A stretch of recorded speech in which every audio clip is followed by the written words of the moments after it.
Nitong weekend, nagsimula na ang overseas absentee voting na tatagal ng isang buwan. Hindi naman nawala ang ilang aberya. Ayon sa Institute for Political and Electoral Reforms, malaki raw ang magiging papel ng mga boto mula sa overseas absentee voting, lalo na kung git-gita ng laban. May report si Tina Panganiban Perez. Kahit paulit-ulit na sinubukan, ayaw tanggapin ng vote counting machine ng mga balota sa presintong ito sa Hong Kong.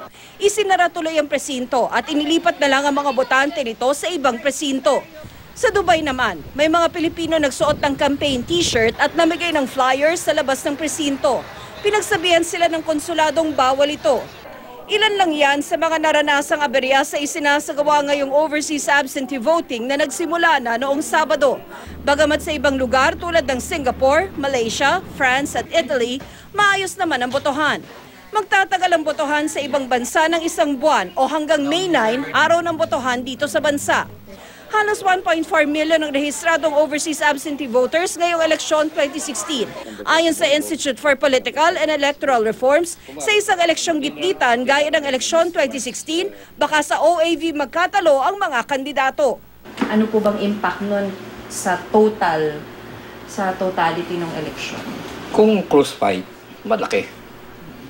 Assuming na solid yung ano na yan, let's say more than 50-60% ang buboto for one candidate, that's 600,000. In a closely vote na mga contest, baka decisive pa yun. Tina Panganiban Perez, GMA News.